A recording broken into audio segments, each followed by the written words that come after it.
What do you see as the role of Ahmadiyya movement in solving the crisis in the third world countries, especially in terms of war, especially to those involved? For example, like a country of Sierra Leone, where you have lots of Ahmadis and they are involved now in this present situation. You see, this, as far as the peace and war is concerned, they are only reflections of what man hides within. When they come out and play in the open, then you know whether the man had peace in his breast or war in his breast. And man is hiding war within him. Although he talks of peace. This is the type of hypocrisy I just mentioned. Go to the United Nations, each member of the United Nations is practically a hypocrite, because he loudly speaks of peace and adores peace and preaches peace, while at every moment of the national interest of that country, he would chuck the peace to the four winds and adopt a selfish course which would be in contradiction to his claims. A selfish course which will go for the usurpation of other countries' rights in relation to his own country. And this is what he would call patriotism. So if patriotism has a sphere away from or removed from the sphere of absolute justice, then there can't be any peace whatsoever.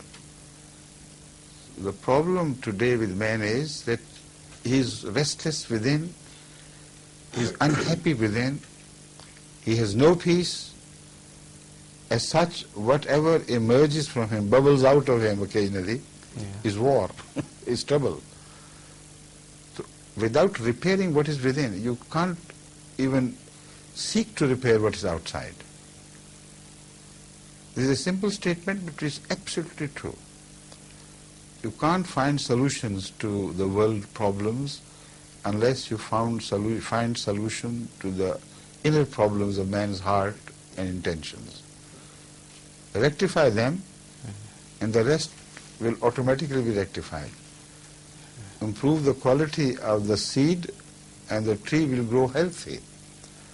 But if the seeds are diseased, if the roots are diseased, spray the trees as amply as you may, but the trouble would never leave the fruit. The fruit will always be born diseased. I have known it myself through my own experience.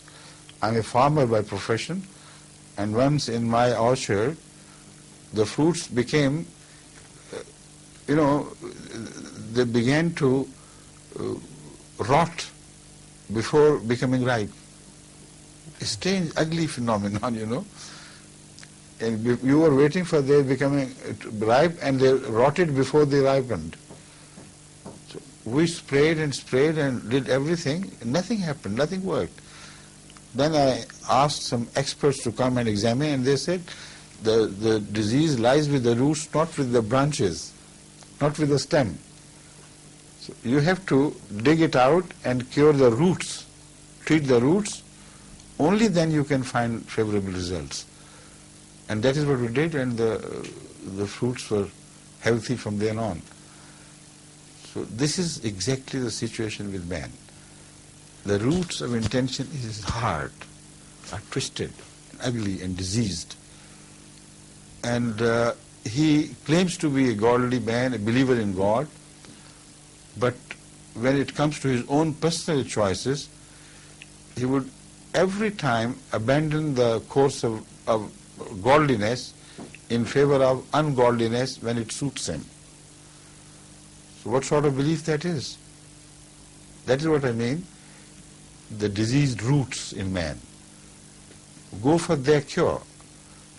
So instead of trying a superficial attempt, making a superficial attempt to do away with all the problems, wipe them out as if they do not exist, we go for the basic melodies in man, and religion can rectify that only.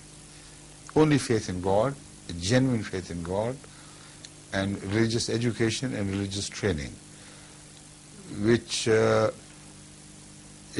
no contradiction within itself.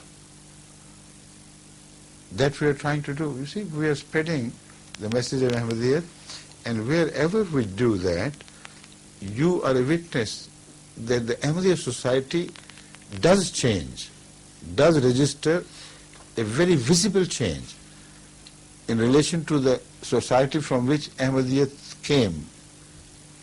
You see, Ahmadiyya is spreading not as something ethereal, but in the form of kahlons and these and that.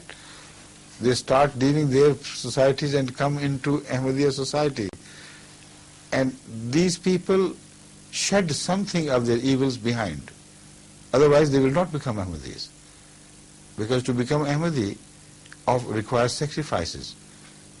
Unless you are genuinely convinced of the truth, you can't even think of entering Ahmadiyyat and leaving your families, etc., and previous faiths behind you.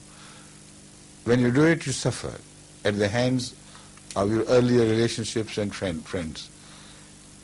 So that also requires sincerity. That is why you have greater strength to shed your evils than others who are just flourishing in the society without any challenges.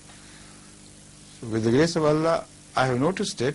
There is a big difference between Ahmadis and non-Ahmadis, and the difference is widening with the passage of time. There is somebody to take care of Ahmadi morals. He is concerned. There is no one to take care of others. They do whatever they may. The mullahs will have restful sleeps. Even if all their following is become corrupt and worshippers of devil, they don't care. As long as they claim to have the same set of beliefs as the mullah has. The mullah means religious leader. So this is exactly the state of affairs in every other religion. You see, the church fathers and the priests and the bishops and cardinals and all that, they don't move a muscle in their body. They don't turn a hair at the sight of the society becoming immoral through and through, ungodly, cruel, abusing everything, even their own children. They don't care. But if they hear that some preachers of other religions have come and started taking some of their followings away from them, then they raise and rouse the whole people and say, look, here is the threat to Christianity, threat to Islam, threat to Hinduism. Rise against it. A few people are taken away from them, from their leadership, and they are so deeply disturbed. In fact, so much so that they shatter the peace of the whole society because of that, sense of loss. It is a sense of personal loss, not a sense of loss to God. Otherwise, the same people, when they run away from God, when there are things which sever their ties with God, why are they not disturbed? As long as they keep the same robe on them, under the same titles of a religious denomination or a sectarian denomination, as long as the titles don't change, the robes don't change, what happens within, they don't care.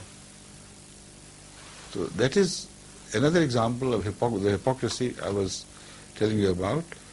We must wage a war against it. But Ahmadiyya community, with the grace of Allah, is setting a beautiful example of doing what they believe in. So everywhere our struggle is within, not with outside as much.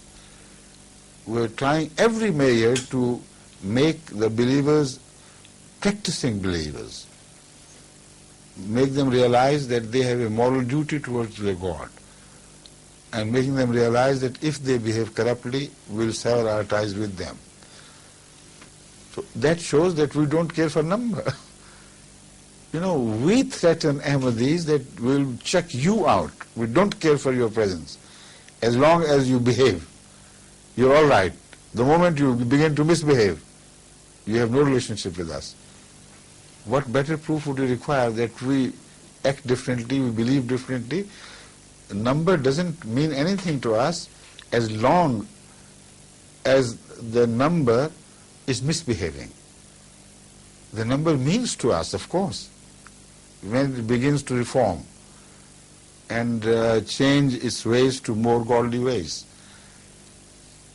So where are the other religious sects or entities, whatever you call them, who keep throwing out their members if they misbehave to God and misbehave to humanity? Is there one example in your mind? You find none. Scan the whole horizon of religion and your eyes will return to you frustrated. You will not find another example like Jamaat Ahmadiyya, where people are penalized for not being loyal to God, but not being loyal to your set of ideologies is always punished everywhere. Right?